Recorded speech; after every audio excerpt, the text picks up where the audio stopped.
Vamos a escribir el problema ahora de la reflexión y la refracción cuando la luz pasa de un medio más denso a un medio menos denso. O sea que lo que nos interesa es lo que pasa, lo que vamos a estudiar es lo que pasa en esta cara.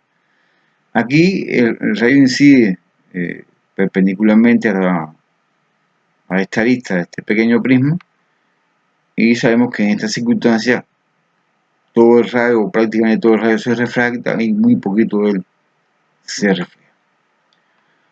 Vamos a ver en esta figura cómo se comporta, qué ocurre cuando un rayo va de un medio más denso a un medio menos denso. Comenzando por incidencia perpendicular a la superficie, cuando incide por la normal.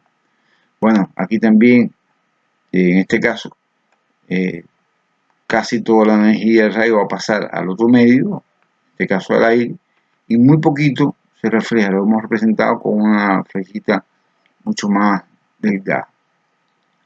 Pero en la medida que el ángulo de incidencia comienza a aumentar, pues entonces, bueno, igual habrá un rayo, parte del rayo refractado que pasa al aire, y mientras el ángulo sea pequeño, pues entonces muy poco de él se va a reflejar.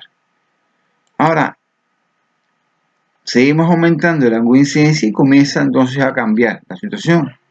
En la medida que aumenta el ángulo de incidencia, menos de él, de su energía, menos de la energía de la onda empieza a pasar al aire, y por supuesto empieza a reforzarse la parte de la onda que se refleja.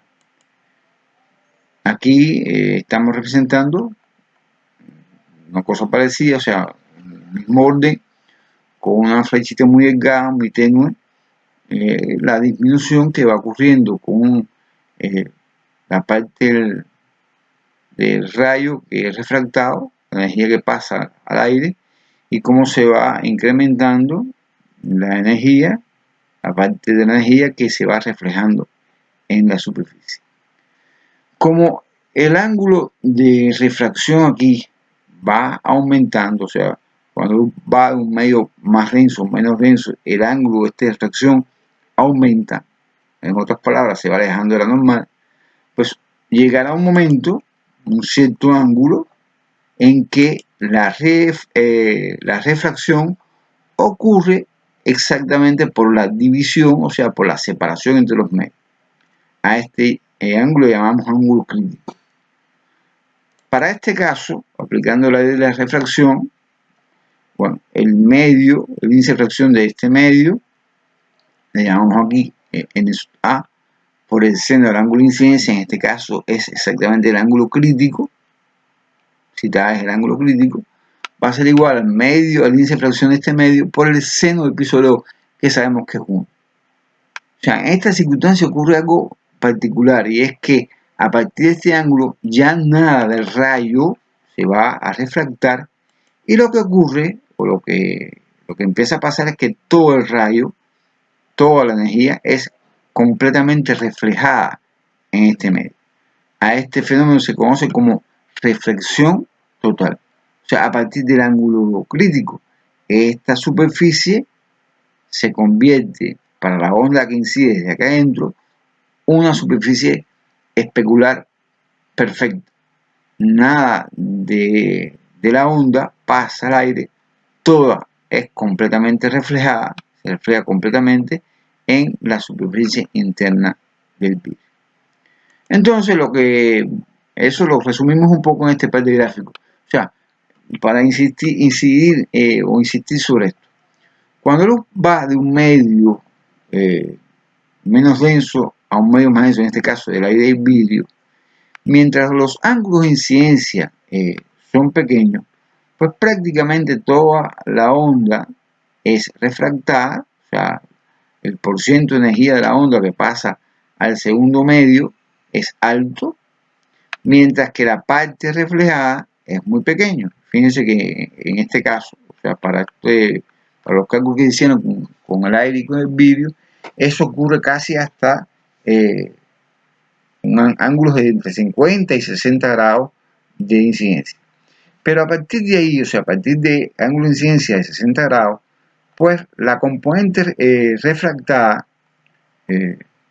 comienza a disminuir, mientras que la parte reflejada comienza a aumentar. O sea, cuando la luz va de un medio menos denso a un medio más denso para ángulos de incidencia grande, pues prácticamente toda la luz se refleja y muy poca de ella se refleja.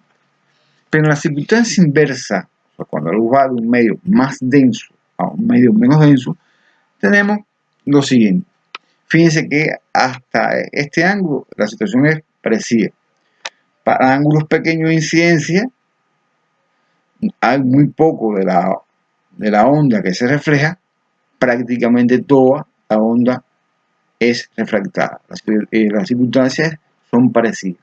Sin embargo, al aproximarnos al ángulo crítico, o sea, al ángulo de reflexión total, pues la cosa se invierte, o sea, ocurre un cambio importante.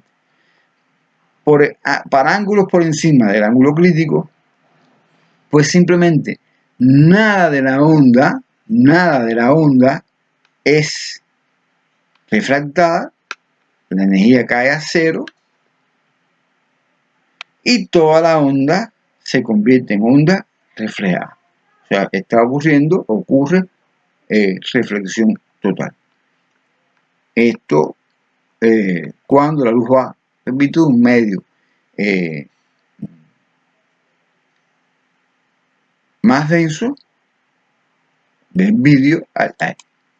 Entonces, en este problema, simplemente lo que nos interesa es buscar el índice de refracción para el cual ocurre el ángulo crítico. Así que tomamos la expresión que acabamos de deducir. En este caso, en este problema, la luz va del vidrio al aire, así que N2 es 1. Y con eso podemos encontrar el índice de refracción que corresponde al ángulo que nos están dando como ángulo crítico.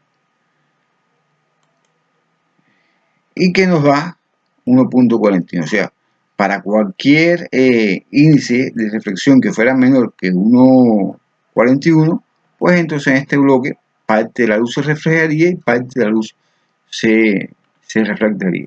Sin embargo, para índices mayores que esto, pues entonces ya aquí lo que ocurre es reflexión total interna.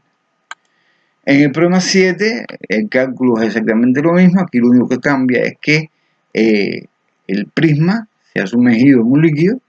Por tanto, tenemos una circunstancia en que ahora el medio que rodea al vidrio ya no es aire, sino que es un cierto líquido.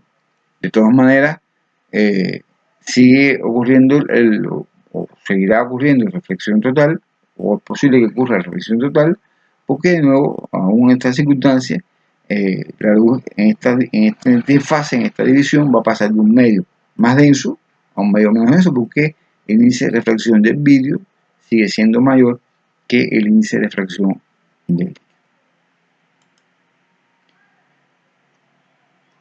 Finalmente, repetimos el cálculo que hicimos en el ejemplo anterior y obtenemos la respuesta que andamos